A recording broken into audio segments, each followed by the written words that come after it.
최근 한국에서 거주 중인 영어 교수 클레오가 전한 한국 소식이 미국 부모들 사이에 전해지며 큰 화제가 되고 있습니다. 해당 영상은 올린 지 불과 10시간 만에 80만 조회수를 달성하며 엄청난 호응을 받았는데요.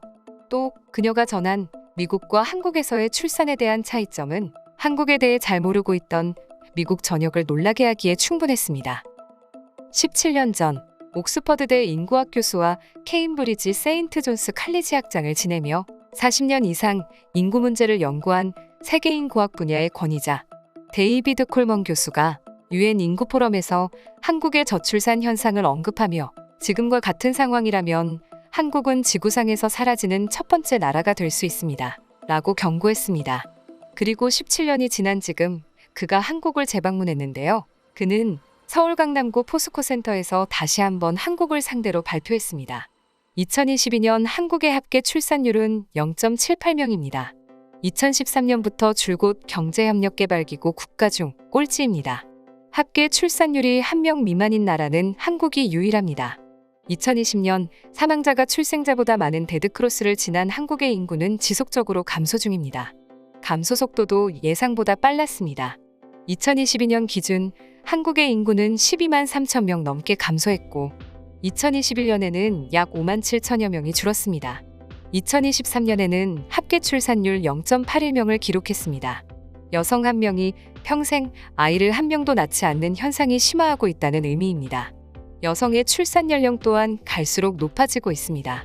경제협력개발기구 회원국 중 합계 출산율이 0대인 국가는 안타깝게도 한국이 유일합니다. 이런 추세라면 올해 연간 합계 출산율이 0.7명 초반대로 내려갈 가능성이 크다고 봅니다. 한국통계청 또한 올해 연간 합계 출산율이 0.73명으로 내려갈 것으로 전망하고 있습니다. 이렇듯 한국의 출산율을 걱정하는 듯한 뉴스가 각종 매체를 통해 전 세계에 전해지기 시작했는데요. 그러나 아이러니하게도 미국 산부인과 470여 곳에서 실시한 만약 출산을 하게 된다면 어디서 하고 싶은가에 대한 설문조사에서 1등을 차지한 나라는 바로 한국이었습니다. 한국에서 거주하고 있는 여러 명의 여성들이 전한 한국에서의 뉴스가 그 이유였는데요. 그중 미국에서 3년 넘게 거주한 유튜버이자 영어 선생님인 클레오가 전한 영상 내용입니다. 그녀가 전한 한국에서 소식이 미국에서 큰 화제가 되자 미국 부모들 사이에서는 다른 건 몰라도 자식을 가지게 된다면 너무나도 한국에서 살고 싶다는 이야기도 들리고 있습니다. 해당 영상 내용입니다. 안녕하세요, 클레오입니다. 혼자 한국에 와서 산지 벌써 3년이 넘어가네요. 한국을 소개하는 유튜버들을 보면 다들 한국에 잠깐 여행와 한국을 소개하는 듯해 아쉬울 때가 많았습니다. 그러나 이번에 한국의 출산율이 미국에서도 화제가 된다는 이야기를 듣고 제가 한국과 미국을 비교해 좀 더 자세하게 설명해 드리려 합니다. 우선 제 꿈은 한국 남자를 만나 한국에서 결혼해 아이를 가지고 살아가는 것입니다. 저조한 출산율을 가진 한국에서 왜 아이를 낳고 싶냐고요? 다들 한국의 출산율이 낮다고 걱정하실 수 있지만 얼마 전 한국에서 있었던 일을 전해드리면 아마 깜짝 놀랄 거예요. 퇴근하고 집에서 뉴스를 보던 전 하루에도 수십 명의 아이들을 마주하며 가르치는 입장에서 뉴스 속보를 보자마자 눈물을 흘릴 수밖에 없었습니다.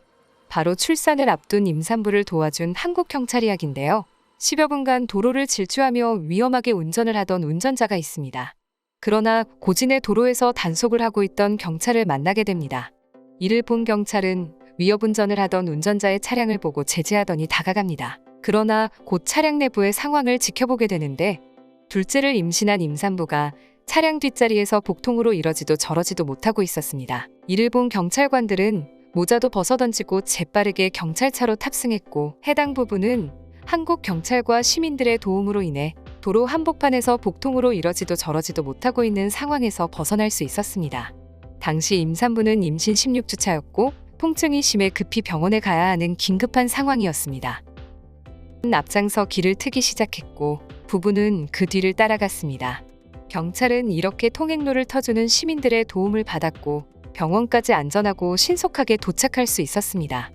해당 부부는 차들이 좀 있었는데 길을 터주면서 병원에 빠르게 갔다.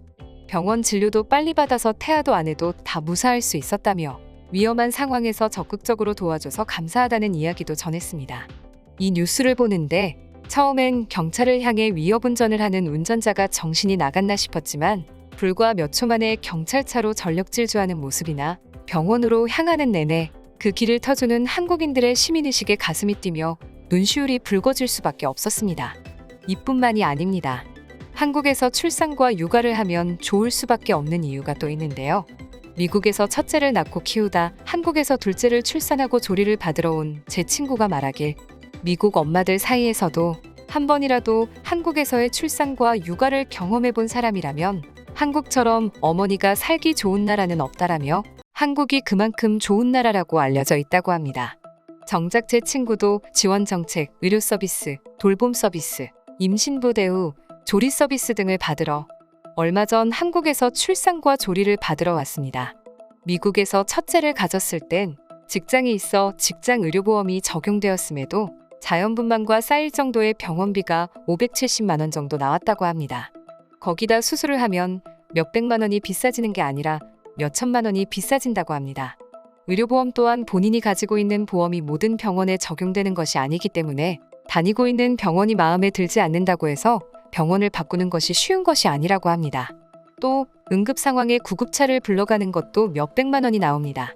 이런 얘기를 들으면 한국의 의료보험 제도가 정말 좋고 의료진도 쉽게 만날 수 있으니 정말 감사할 따름입니다. 그리고 미국 의료 중 특징적인 것이 아무리 아파도 항생제를 잘 쓰지 않습니다. 증상이 나아지질 않아 5번에서 6번은 가야 항생제를 처방해 줄까 말까 한 게 현실입니다. 또 미국에서는 출산한 엄마들을 위한 휴가 제도가 없습니다. 그리고 워낙 어린이집 같은 보육시설이 비싸서 일을 하지 않는 엄마의 경우 보육시설을 보내기가 여간 쉬운 게 아닙니다. 그리고 LA는 치안이 좋지 않아 밤에 나가는 게 조심스럽기도 하고요. 친구가 한국에 와보더니 한국이 너무 좋고 출산 정책도 너무 잘 되어 있어 한국에서 살아야 하는 게 아닌가라며 진심으로 고민하더군요. 한국이 이렇게 임산부의 출산과 조리에 진심인 건 아마 전 세계 엄마들만 알 수 있을 거예요. 이번 뉴스만 봐도 차량 뒷좌석에서 고통스러워하는 임산부를 보자마자 경찰차를 향해 전력질주하는 경찰관들의 모습과 병원까지 길을 터주는 시민들의 모습을 통해 한국에서의 삶이 어떤지 알 수 있었습니다. 여러분들도 엄마가 되신다면 한국에서 출산과 육아를 고려해보는 것도 좋은 생각일 거예요. 물론 그에 해당하는 세금과 법도 확실하게 공부하셔야 하고요. 해당 영상에는 다양한 외국인들의 반응이 달렸습니다.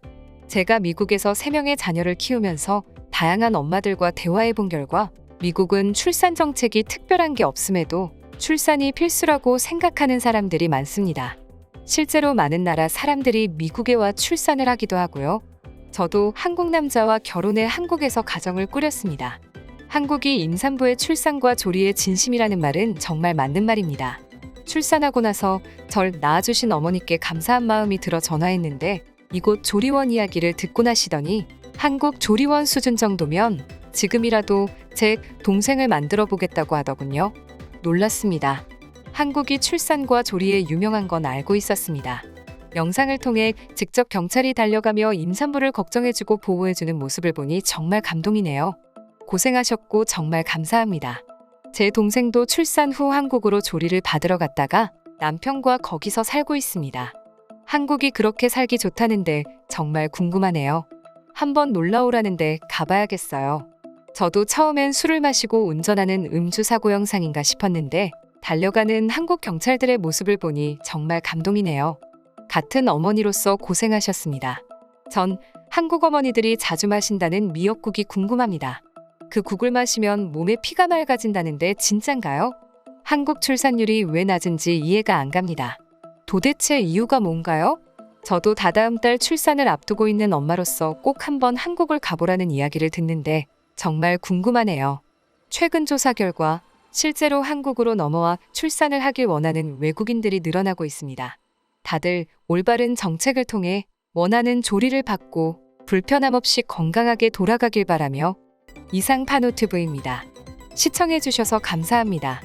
구독과 좋아요는 영상 제작에 큰 힘이 됩니다. 눌러주셔서 감사합니다.